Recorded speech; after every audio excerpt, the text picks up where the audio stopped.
thank you very much for attending the second event that is part of International Studies Day. We will shortly hear our keynote speakers discuss the socio-cultural context in Eastern Europe as we mark this year 35 years since the fall of communism. But before that, please join me in thanking Dr. Kevin Leonard, the Dean of the College of Arts and Sciences at the SIUE, for the willingness to provide remarks on this speech. Thank you, Soren. Well, I wanted to take this opportunity. I appreciate Soren inviting me to come and speak to you. Really, my message is simple. It's brief. I'm very anxious to learn more about what has gone on in the last 35 years, and I'm very excited to be able to introduce our guests from Romania today. But I wanted to welcome you and to say a number of really nice things about the International Studies program. I know a fair amount about that program because it just went through a program review after 8 years. So it began as an interdisciplinary major program housed in the College of Arts and Sciences in 2016, and it's now celebrated its 8th year. I didn't have a chance to look up and see exactly how many students have completed degrees, but it grew significantly. It has been affected. The enrollment in the major has been affected by the pandemic, which obviously had a negative impact on people traveling internationally, but that is coming back, which I think is really critically important because, of course, we live in a world that is increasingly interconnected. There are people who live in this area whose work is going to take them outside of the United States, across the globe, and into areas of the world that Americans for many years didn't think very much about. But our global environment is changing really dramatically, and it's really important that we have a program like International Studies that is preparing our SIUE students for the world of the future, and to navigate a global world, the global context, and to have some deep understanding of a wide range of cultures and societies across the world. So I will keep my remarks brief.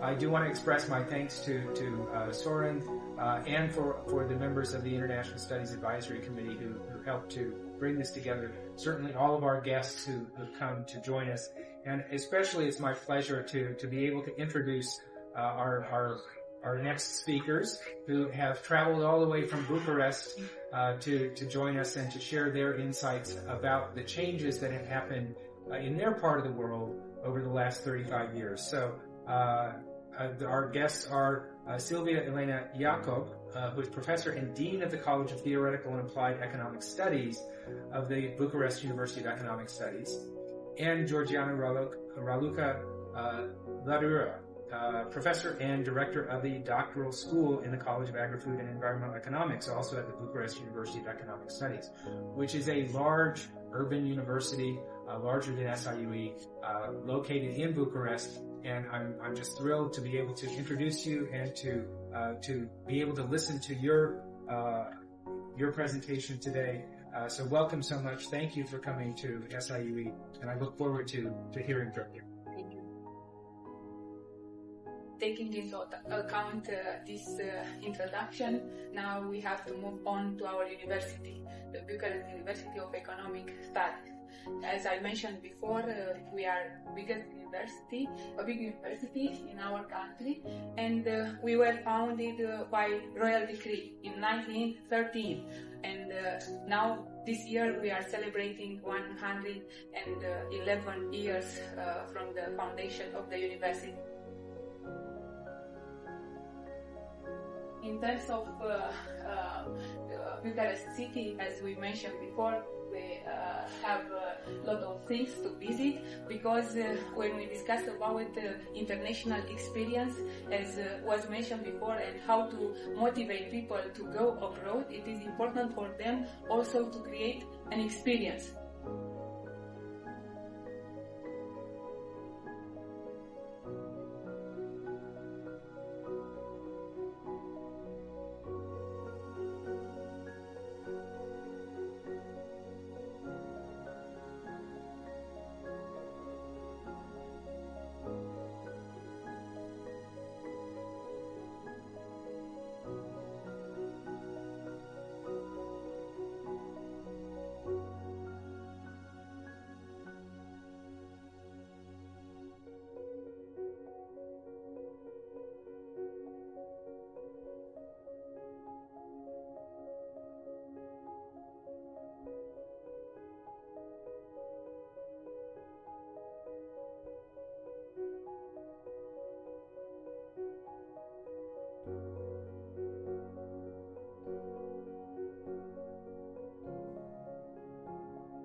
I let Sylvia to present the next part of our presentation, but I will come back.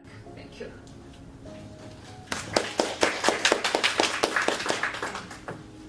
Thank you a lot from all the people, all the professors, staff who met here, and they were very nice with us, and which I think it's very important to develop our collaboration together.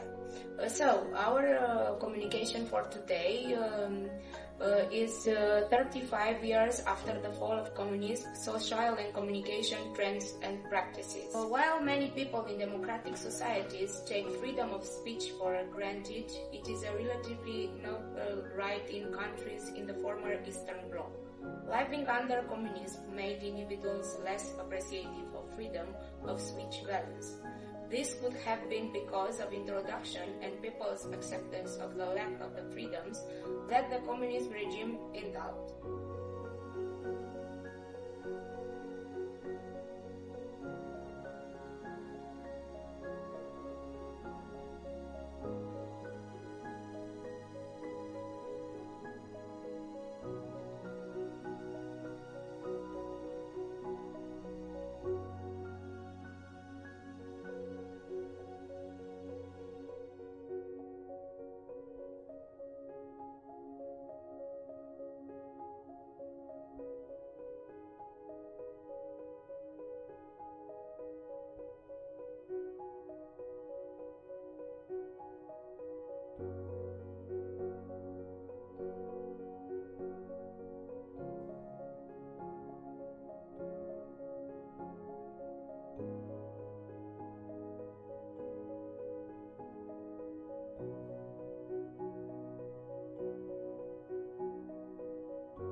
In conclusion, for Romania, the political changes has not been limited to slowly the transition from communism to free democracy, but include the developments that have stemmed from their admission into the European Union. Now, it's time to see another little video that show us what 30 years of democracy has brought us.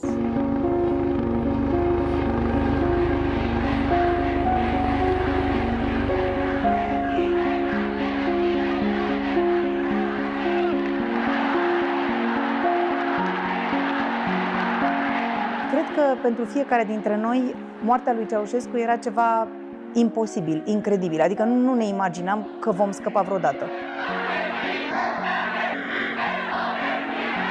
Chiar cred că a fost o renaștere. Pentru că peste noapte am intrat într-o lume nouă, în care erau alte reguli. Puteai să vorbești liber, aveai speranță. Ceaușescu criminal! Ceaușescu Istoria e uneori o oală care fierbe și aruncă capacul. Ori după 40 de ani de ce trăisem, ideea că sunt pentru prima oară în viața mea un om liber m-a amețit ca o beția libertății. A fost un fel de o reacție la libertate, adică așa putem să facem orice, fără responsabilitate, ca niște adolescenți.